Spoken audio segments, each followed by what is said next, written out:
Thursday, beautiful people. You're here in Intellectual Radio Studios doing Platinum Convos with Elle Montague. We are basically a show that is giving life to the basic individual, the ordinary that's doing the extraordinary things, making life all nice and grand, elevating to a higher level. That's what we do with this show. It's all a feel good, and we try to feel good. And today I have a wonderful guest here today, Miss E.J. Williams. Hi, E.J. How are you? I'm well. How are you? Thanks for having me. Yes, thank you so much for coming. I'm so happy that you agreed to come. No problem. I'm happy to be here. I know I've been having a hard time getting good people on the show. No, I'm just kidding. So this is the first night of a good person. Yeah, you're like the best and the first and the grandest person. No, I've actually had some really, really good guests. I've been catching them. They've been great. Yes. Really good. And so my last guest, I actually had a gentleman that was a millionaire, and he was telling us his story and how he actually became a millionaire, and he touched on real estate. And that made me think of you, and I said, oh, the person I need to invite on the show is EJ to follow up on that thought.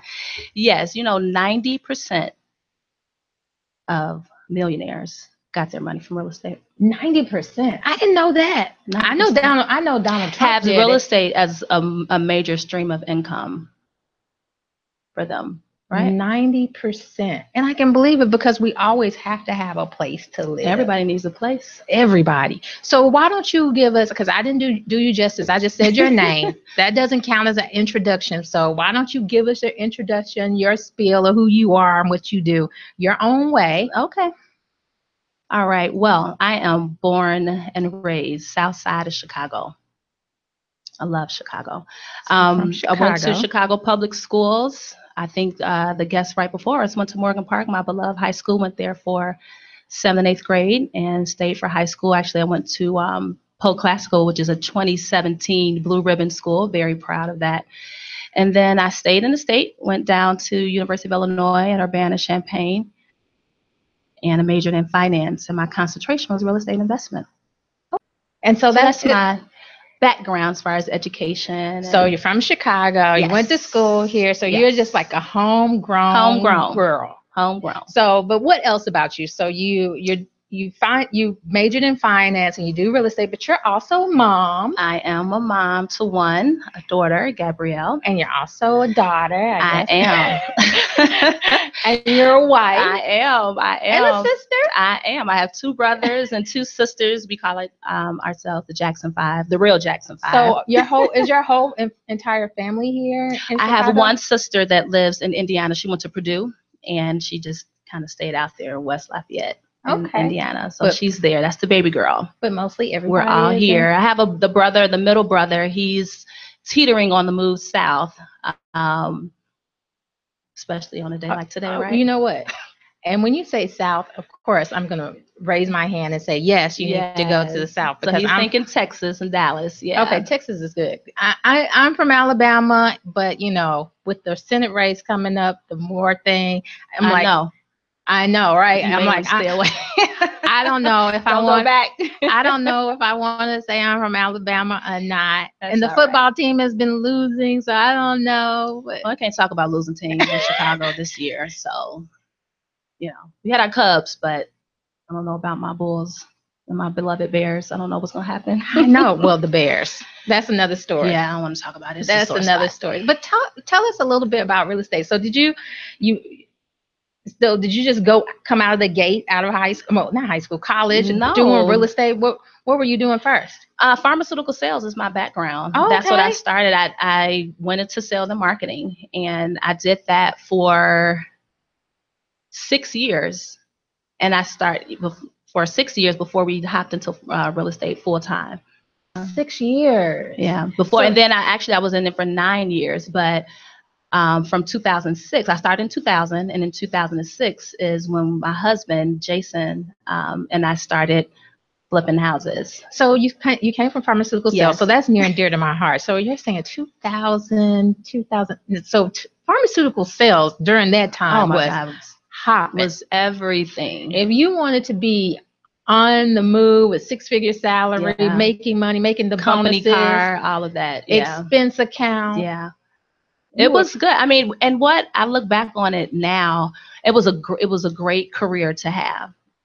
I was very good at it. I was able to move up to biotech sales, and had a large territory, was doing well. But honestly, I wasn't passionate about it. It was just something that I can just do very well. Sales and marketing is just really natural to me. So I excelled in that.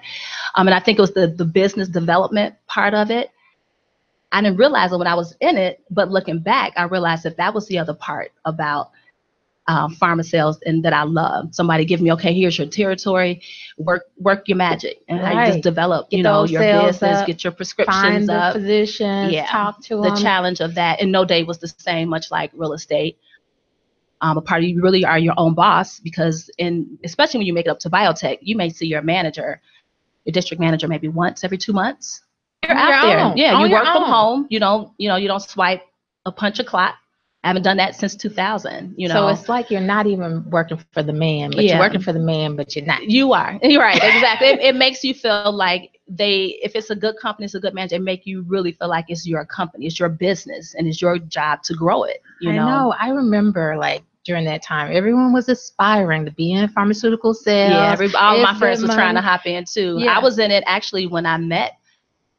Okay. And he was in sales and marketing, and I was like, doing pharmaceutical sales? He wasn't. I said, look, we need to update your resume and I could try to pass it around, to all these drug reps I'm seeing in the field every day.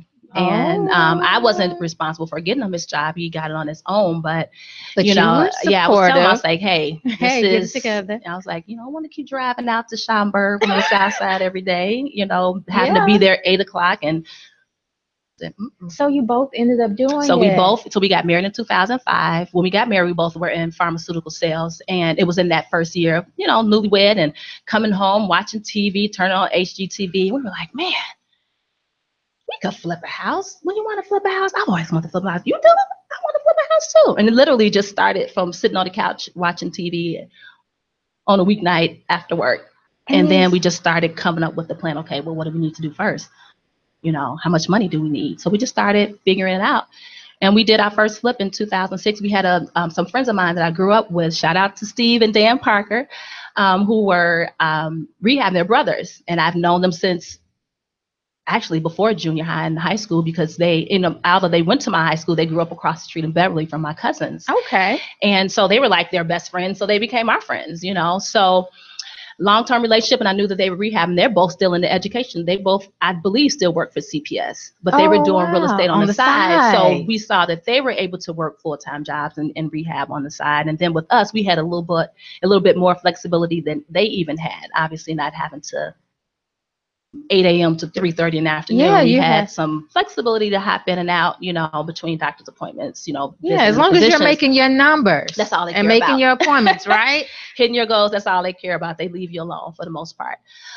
So we went and checked out a couple of their projects, and we figured it out from there. And we did our first flip. It was successful. We was like, oh man, let's do it again. So we just took that money So what were you actually doing? When you say you did your first flip, so you bought we didn't physically do the work. So let me clarify that. Okay. I do not know how to install. I think I can. I've seen enough kitchens installed. And Jason wasn't handy. He wasn't handy enough because his dad can do everything. Oh, okay. So he learned. My father-in-law can do everything. He can put cabinets in. He can put floors down. Well, that's good. Yeah, he actually has teased Jason in the past, like, why aren't you doing the work? He's like, look, I got 10 jobs going on at the same time. I need to be managing them instead of trying to screw in some cabinets. So, but yeah, we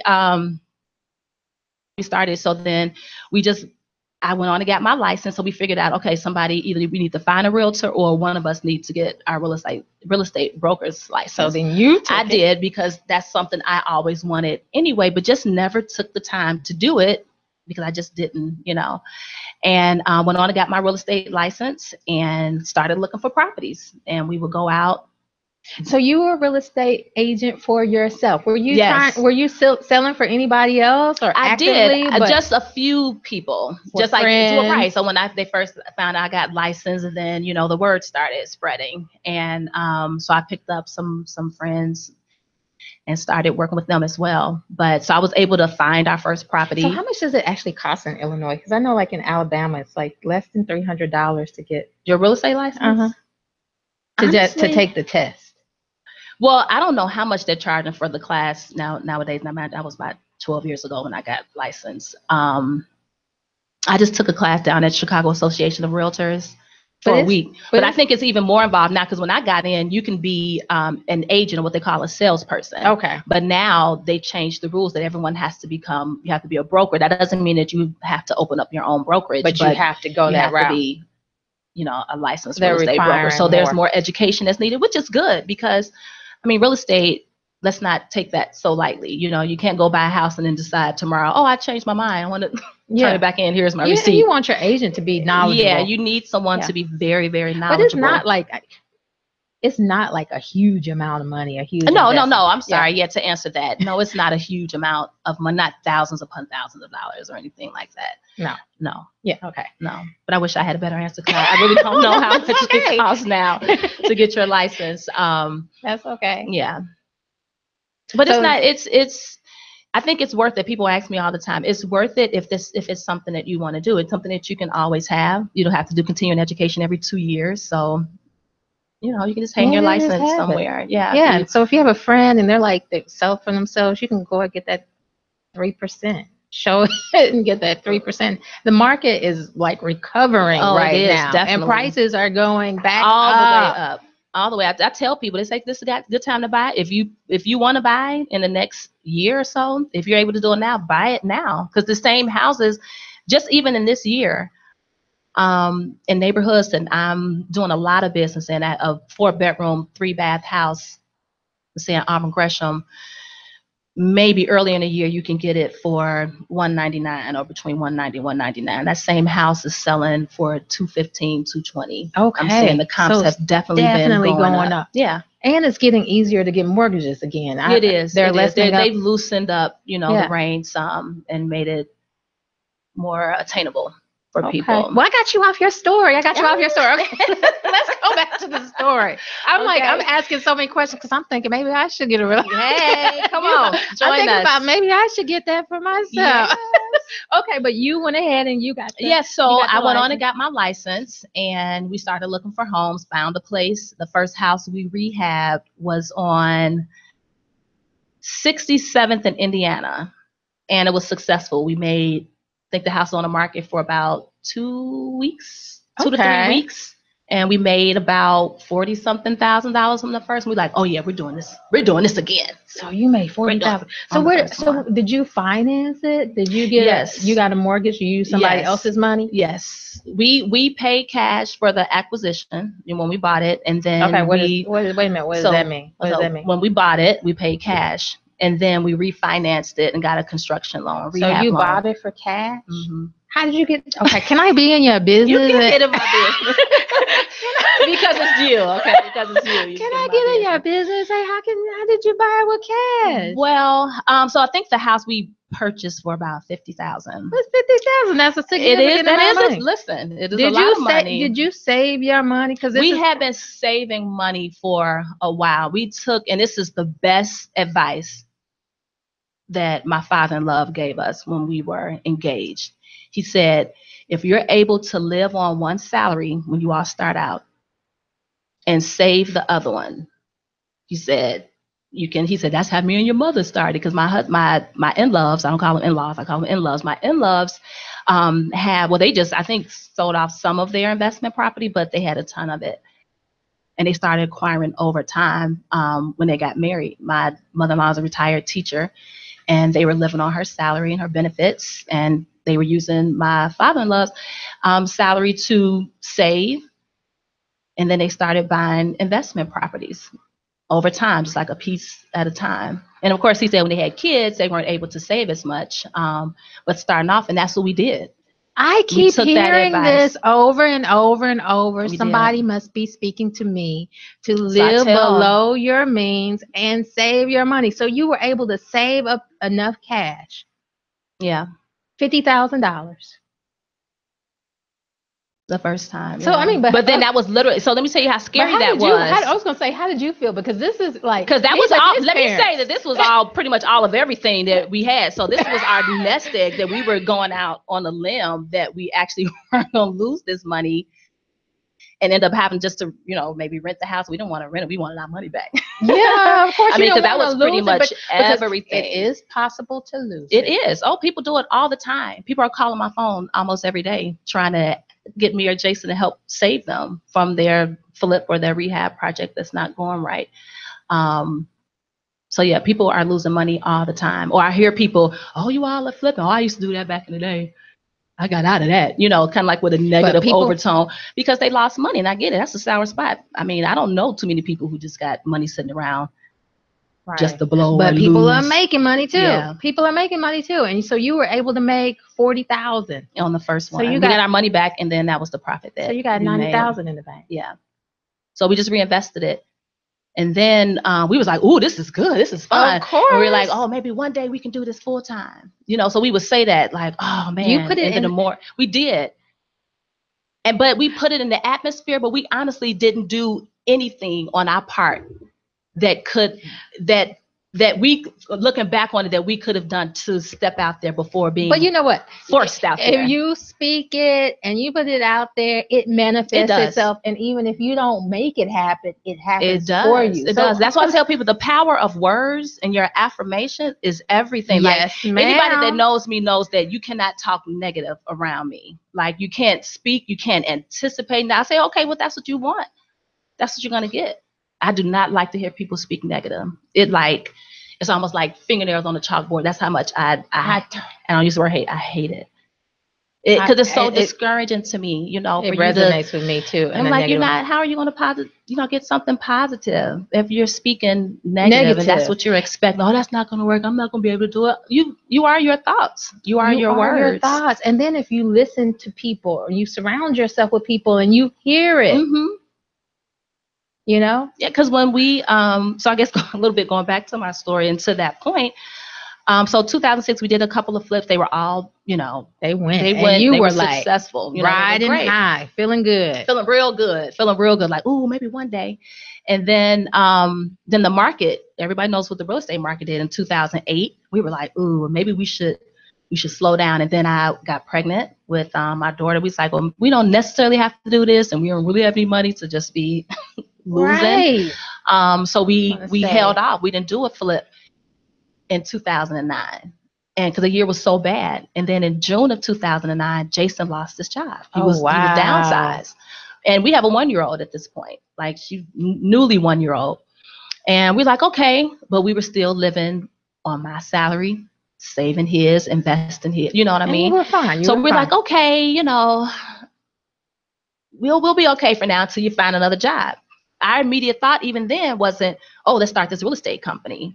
But he did go on and get his real estate broker's license, because then in 2009, there were you could get your salesperson, but then he just went all the way through, did the salesperson and did the additional education for the broker. So what made him want to go and get the license? Because he just felt like, well, since I'm home, I can maybe just, sell a house, or because at this point he had been in it, so it was familiar to him. And he saw the money that I was making on the side as a realtor with friends and family. He said, I can just, collect some of those checks too, There are no coincidences. There are no coincidences. None. And then 6 months later in November, after coming off a week road trip, I got laid off. Oh my goodness. November 16th, 2009. I'll never forget that day. Like, oh my God, like Jason's not working, That's how is it? It was horrible. And then I remember that too. Like that was during the time pharmaceutical sales, it totally went down. It still hasn't recovered. I don't think they even hired any of these people back. A lot more reps like they used to. I would say of all the people I knew in it back in the early 2000s, maybe 15 to 20%. Still working. They just let everybody go. They did. Close down shop. They did. I don't even know what they're doing to sell. I work in pharma. I don't even know what they're doing to sell. Yeah, I have a few friends that they're raising their goals, pressuring these people, and they're falling out. The few people that are left. The few people. So we were like, what are we going to do? And then I remember the month of December, like, okay, 2010 is next year. We have to figure this out. And we was like, man, we did always talk about, starting a real estate company together. Maybe we should just do it. Start a real estate company right during the bubble? Right. That's during the bubble or after bubble? It was right after it, like on the heels of it. So nothing was for anybody listening, the bubble is when prices went up. Everybody's buying because they have all these easy loans, and all these companies and buyers and builders built so much supply at these high prices. And then once it got to the top, it said pop. And then educate the buyers, put them in loan products that weren't smart, put them in ARMs. And then they had all these empty houses, construction that wasn't finished, builders went out of business. Yeah, because we bought a new construction condo in 2005, the year that we got married, and the developer who built ours, they went out of business like a year or two later. And they built a lot and of you can't properties. call them for a warranty once they're bankrupt. Yeah, but the good thing, I learned that the hard way.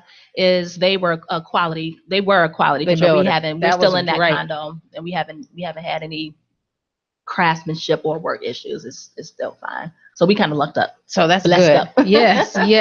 Yeah. So you decided, okay, you guys are gonna go out on the wing and said, let's try flipping, because it just started. That's slowly safe right there. It is during the hardest time. It was an uphill battle, but when we got that first project as a company, so we went on and started Ultimate Real Estate Group, and officially as a company, it's an LLC, and found us some new contractors. Okay. And said, you know what, let's try it, and then did the first one. Girl. And that flip was very successful. It's probably one of our most profitable flips. But what were you thinking, like right before you went in to actually acquire the property? You know what? Honestly, we weren't nervous. You weren't nervous? No, I wasn't. I would be thinking, nervous. Lord, I got this baby at home. I was like right at the beginning, that month of November and December. I was so on edge, like, what are we gonna do? But my money's gonna run. But you're laid off. You thinking your money gonna run out, but now you're about to use your money, right? So we just took our nest egg and we put all of it on the line with Ultimate Real Estate Group. We put it all on, because they weren't doing rehab loans anymore. So they were hard to get. It was hard to get purchase rehab loans in 2009, 2010. Banks didn't want to touch that. They didn't want to touch it, but we looked up and then we did find somebody that was able to help us out, finance the project, because at that point we was like, it's just not smart to use all of our money. We did use some, and we just not going to use all of it, because you just never know. Yeah. But then that's when we really put it on paper, how we were able to be successful with the previous flips, and followed that blueprint in which we created, now an educational tool that we put out, the Ultimate Real Estate Blueprint. And honestly, we have been following that same blueprint for 12 years now. We've never. Wow. So this is. So when you think about this now, 12 years. Mm-hmm. So you go out, you don't have any fear. You make the risk, and you go out there, and then you make that flip, and then you're successful. Yeah. And I guess what were you thinking after that? You were like, okay, we're in the business now. Yeah, we in this thing. No turning back. Because after you get that first one, and we're like, when we sold it, we put it on the market right before my birthday. So July of 2010, that was the first one. And we had a big company launch at the house that we did. Our friends, our family, colleagues. Everybody came. Yeah. And it was, I'll never forget that one. It was a sense of, oh God, we did this, and we're doing this, and we're not turning back. This is it. And we haven't. We've just grown and expanded, from there. At a pace that makes sense. At a pace that makes sense. We've never. And you remained married the same time. I know that you wanted to strangle each other during all this stress, right? You know what? I tell people, Jason, we're perfect as business. I mean, not saying everything is perfect, but God has aligned our business models, the way we think about work. We don't fuss about, where we first fuss on, because sometimes he wants to come in and do part of my job I want him to do, which is the design of some of the rooms in the house. But as far as the direction of the company and where we want to go, that's fine. I mean, just regular marriage stuff is marriage stuff, you know what I mean? Right. But I have a wonderful business partner. I have in so him. much admiration for the power couple, girl. So much Thank admiration you. for the I power couple. I love our company being a family business. I love what we're able to do, you know, in communities and for people, for families. And I love that I get to share that, you know, with him. So that honestly is the biggest part. And then being able to pass that on to our daughter. Yeah, and she's watching you. Oh yeah, she's and she going could design the heck out of a kitchen, honey. Okay? Can she? Yes, I know she can. Yeah, she's. And we think about it. That's us being a small business owner, entrepreneurs is all that she knows. Yeah, I had to think about that. Like, oh yeah, she don't know about the drug slinging days. She don't know about, you know, that. All she knows is real estate. So she's been in homes with no roofs on them. She's been in foreclosed, stinky homes. She's been in the beautiful homes, redeveloped. She loves going to the tile store. She gets upset if we go, oh, what do I do today? Oh, I went over to such and such store and picked out this. You didn't wait for me? Oh, wow. Like, yeah, so that's where she's at that point. And I'm sure she hears some of the like critical things when you're talking to contractors. She hears paying people, or if they don't do the job right, how those discussions go. Yeah, she's been witness to all of it. Yeah. So what do you mean when you say what you're doing for the community? It makes you feel good. Well, so the flipping part, the rehabbing homes, because when we go on the block, we buy the ugliest, boarded up, messed up house on the block. And so you have neighbors and people who have been living with this blight on their block, these boarded up homes. And that attracts, you know, other elements that you don't want. Crime. Yeah, all of that.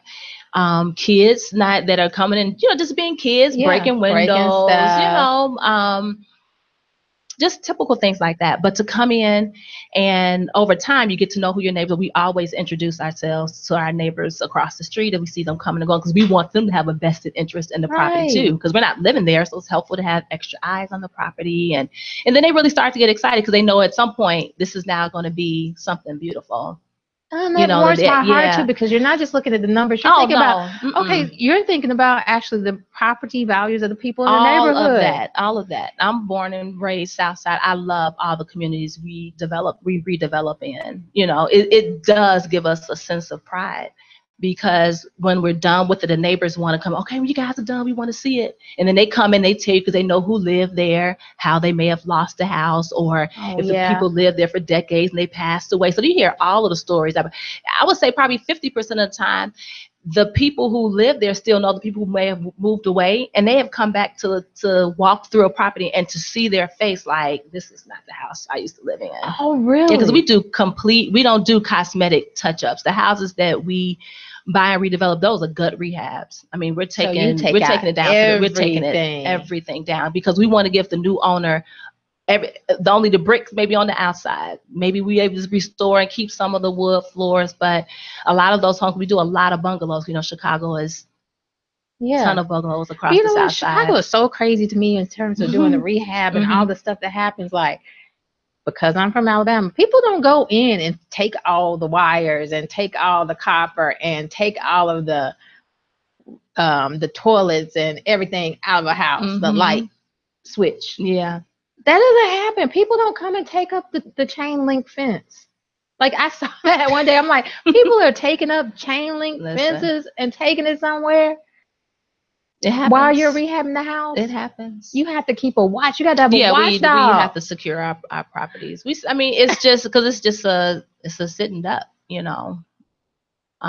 We haven't had an issue. Like, we've been redeveloping for a long time. We've had one house broken into out of, I can't even count how many homes, just one. So we've been fortunate, but I know other developers that have had, actually one just told me that I know of about 2 weeks ago that his house was broken into, but he didn't have an alarm on it, which doesn't make sense to me. So you got to have an alarm on it. You have to have an alarm on it. If you don't have any power, you got to have somebody coming and going over there. Yeah. Because when it's gut, when during the first few weeks of construction, we don't have an alarm because there's nothing in it. But when you start bringing the air, when you start bringing in your furnaces and stuff like that, you better secure it. That might be a business, like just to be a sitter, a rehab sitter. Oh, but there are people. Yeah, those are people that do that. Absolutely, rehab sitter. Yes. That's a lucrative. No, I don't know that it's win-win. It's usually people that need a are place to housing live. challenged. Yes. So it's they need a place to live. They may need a place to live. So then they can just move from place to place. Yeah. If you're doing multiple. I've seen that. That's very interesting. Or somebody that, is handy, can do some work. They likely will have a long-term relationship, with the developer. Yeah. And they trust them to keep their eyes on it. So what you're doing is like the opposite of gentrification, really. Yes. Because gentrification, I've heard it like on both sides of the fence. Whereas gentrification for most people in the neighborhood is you're pushing all the people out who belong in the neighborhood. You're raising the prices. When you do rehab something, you're raising the prices. We can't afford it anymore. Or the neighborhood is going down, driving the prices down. The school systems aren't good anymore. People have to move. And then new people buy things up before and then build something that's way, way too expensive for anybody in the neighborhood to be able to sustain. Yeah. So, it's a bad thing on one side. And then I also heard, I actually was recently with some colleagues in Boston, and they said, oh, it's nice and safe in my neighborhood because it's been gentrified. Wow. It's been gentrified. So and I get what they're saying, but I just hate, but what bothers me, I say the South Side amenities and luxuries that the North Side has. There's no reason why our communities and the opportunity to live what I call affordable luxury should be available for us. It shouldn't be isolated to one. Yeah, and this is Chicago. This is not some small town. This is the third largest city in the country. So there's no reason that our neighborhoods, Avalon Park and Chatham and Auburn Gresham and South Shore and Pullman, West Pullman, Roseland, that these neighborhoods should be forgotten about. I had a client referred to me about 3 months ago, and he's actually from LA. Okay. And lives in Malibu. Okay. And had only come to Chicago just for work. This is African-American male, probably early 50s. And he was told, because he was coming here for work, and he wants to buy, he has some colleagues that he's close with here. And one of them was telling him, like, real estate is really hot in Chicago. If you're trying to get some investment property, rent is sky high, It's sky high for a box. You get a little tiny box. Yeah, turn it into a mini New York around here. And told him, don't look at anything past 290. Now he doesn't know what that means in real life. South of 290. Nothing. They said don't look at anything south of 290. So that's like 18th or 20th. I don't know. It's like Roosevelt, Harrison. So you haven't even gotten to any numbers. You have right, exactly. We still call them by names. These are presidents. You're in the president. So you basically said the entire South Side of Chicago. And that's what I told them. I said they just and the South all of it. I said so that's part of the half of the West Side, that's south of 290, and all of the South Side. I said, wow. I said, this is somebody that you trust. You're like, oh yeah, they're doing some, real estate stuff in LA. And that's what I always said. The stories that I hear that people come back to me and people run with that information. I said, let me tell you, not only are we going to look at south of 290, I'm not going north of 290, because what you're looking for and what your budget and what I know that you're looking to accomplish, we're not going to find it north of 290, but you're going to find something that you're going to be very happy with. Chicago. I said, your ex-president lived on the South Side of Chicago. Oh, wow. He was like, really? I said, educate them. You got to educate them. I said, so you think Obama was living somewhere where somebody said, don't buy anywhere around where Obama lived? It's just so ridiculous. Just is these, and I'm not saying that these neighborhoods are perfect, but there are gems and there's areas in most of those neighborhoods that are beautiful. Right. And the working, stable middle class. People who want to go to work and raise their family and live a good life just like you, not looking to cause you any harm. I was like, it's just so ridiculous. I said, you'll be losing out if I didn't show you anything. Well, I'm happy you said that, because there was a time that, what was it, in the 60s, 50s and 60s, where real estate agents would do just the opposite. You're right. They would, they were redlining, steering away. Actually, I think Donald Trump got into some trouble with having real estate agents steer certain people away from his property. You're right. So, you doing it the other way and making sure that people understand the options and making sure that they actually get their investment and be in the neighborhood. Yeah. And I tell people, I said, why are you taking real estate advice for someone who's not a professional, not for someone who's just doing on the side and had a bad experience? I said, do you talk to your attorney about this bruise on your back? I said, you want medical advice, you go to a doctor. You need some legal advice, you go to an attorney. You want real estate, go to a professional. Don't talk to your auntie who lost money back in '88. And a professional who's always been in who's Chicago. always done it and always been in Chicago. You're home. Exactly. Yeah, it has some success, That makes sense. Yeah. So let's talk a little bit about your workshop. So tell us about it. What, you said is the blueprint that you're actually using. Yeah. Is it called the blueprint? That's not a company. That's just the name of the. Right. It's a spin off for our name. So our name of our company is Ultimate Real Estate. We actually have two companies. So let me make sure I clarify that. We have Ultimate Real Estate Group LLC. That is our brokerage, which is for. It's similar to a Keller Williams or a Century 21. Okay. So we're just a real estate brokerage, and we have about 5 real estate brokers who hang their license with us, and they operate their real estate business under the Ultimate Real Estate Group banner. Okay. Now, Ultimate Home Chicago is the company that we do our redevelopment out of. So that's the name in which we flip our properties. And then people also hire us to finish their spaces. So we do, someone calls up and say, hey, I need my kitchen and bath redone. So we do smaller projects for other people too. We actually are just finishing probably like a 10-month project for a gut rehab. This house is probably about 6,000 square feet. It's a huge, beautiful home that we gutted. Square feet. In Bronzeville. Yeah. So they bought it. The owners bought it as a shell.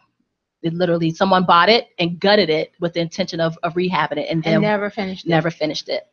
So we were able to create a complete floor plan for them and all the finishes. So every single detail of the house we've done. But yeah, so we do those projects. So it keeps us busy, not only just doing our projects, our flips, our rehabs, but doing for other people. And then we also do project management, because there are people who have the resources to flip and they have the desire to, but they don't have the know-how, nor do they have the time because they're working full-time jobs. So we'll take that project on as if it's our own, and we'll work our real estate blueprint, on it. So you have so many options. Yeah, we do. It keeps us pretty busy. And then you decided, okay, we're going to teach other people to do it. We are going to teach other people to do it. I am a believer that one of the true measures of your success is being able to duplicate it. At the end of the day, it's not rocket science, although people have not quite mastered rehabbing and flipping. And I do realize that it's a gift. I just had to come to terms several years ago that this is a gift that I have, to be able to walk into a house and visually say, okay, we're going to take that wall down. We're going to open this up. We're going to put the floor here. We're going to swap the kitchen on this side. Because I have clients that want to buy fixer-uppers and stay within budget, who walks in, they say they want to do a fixer-upper. I said, we're going to do this and that. They was like, what are you talking about? I don't see that. And I realized that the vision that so you just naturally do it. Yeah. And you love it. I love it. I love taking something that's nothing and turning it into the most beautiful thing that I possibly could have. That's so fulfilling. But really the biggest thing is always at the closing table when we're giving the key to the buyer, and they either have tears in their eyes or they're so excited and they're sitting at the table telling you about what they're going to do to it. They're about to move in, or we're moving and we're going in there tonight. Just all the stories and the hugs and the thank yous and then a thank you from the neighbors. Home. Yeah, it's their home. And then feeling like you're a part of that. Yeah. The last house that we sold, because this world is so small, it was a couple.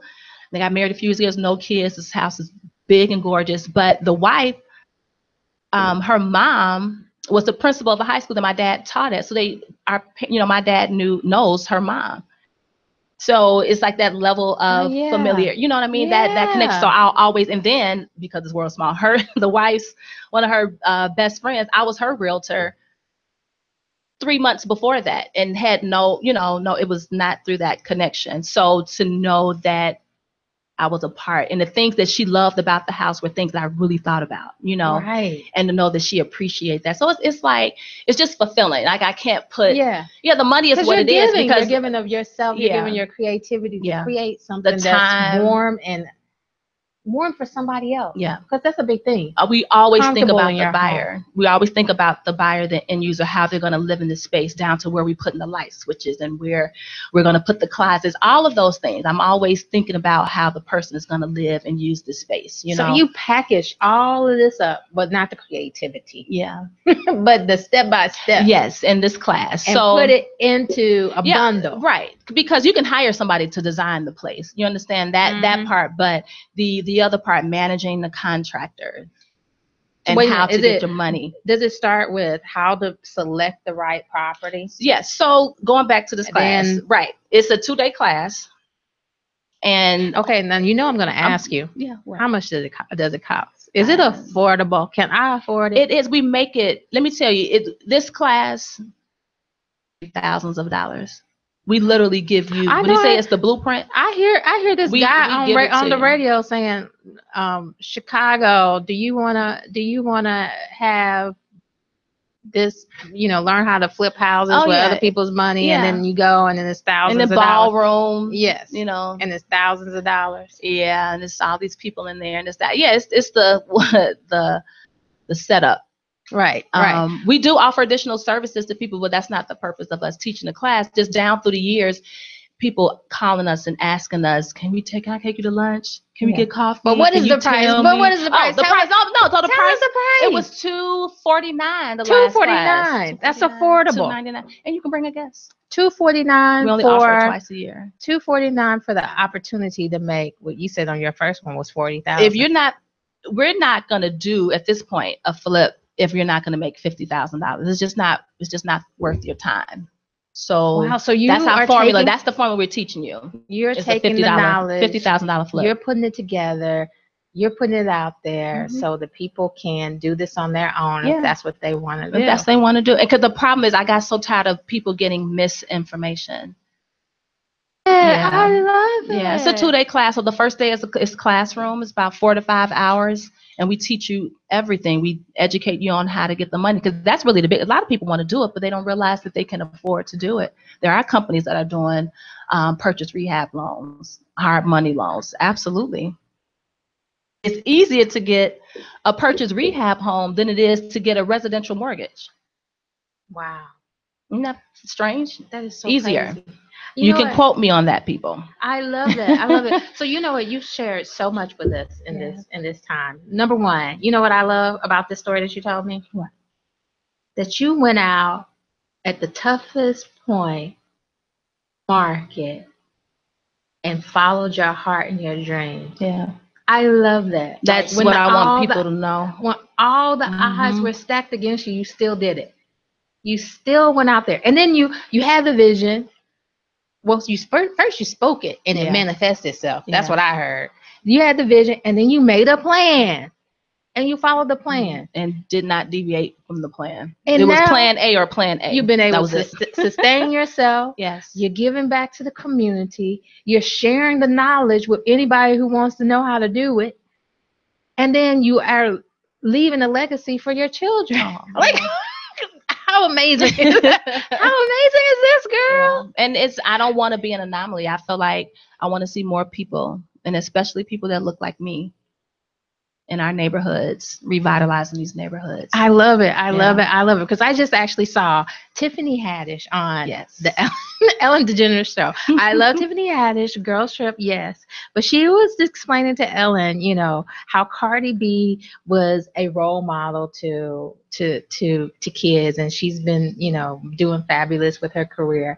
And I like Cardi B and I like her music, but I don't want my daughter listening to it. If I can just be honest, my 9-year-old, she can't listen to Cardi B, so she's not gonna draw upon Cardi B as Well, it's like I would like for people to have other options, other options of people who are doing well right in and their no neighborhood. knock to her, 'cause I love to see, I love what she's doing, I love that she's able to have a vision for herself bigger than being a dancer, and that she worked towards that part, and that she's worked towards, getting better and improving herself. Yes. But I don't want our young girls to think that is the blueprint. Start there. Exactly. And then if you do that and you good, it'll open up these other doors. And I think what you just shared with us is an inspiration for everyone, because basically at the end of the day, it wasn't that you went to school and got your finance degree and went to the real estate track. It was that you had a vision, you moved forward with it, and you made it happen. You had faith and you made it happen. And that in itself is the role model that we need everyone to see and be motivated by that. So thank you, everyone. Thank you for coming on the show. Thank you for having me. And if you heard anything in this show today, please listen to that. Have a passion about something and move it forward. And if you're interested in real estate or learning from EJ in terms of real estate, how should they contact you? They can call me 773 340 9101. 9101. And I'm sure she would take on and mentor some people to get them started, because that's the kind of woman she is. So thank you, everyone, for listening. Thank you. Thank you, beautiful people, and have a good night. Good night.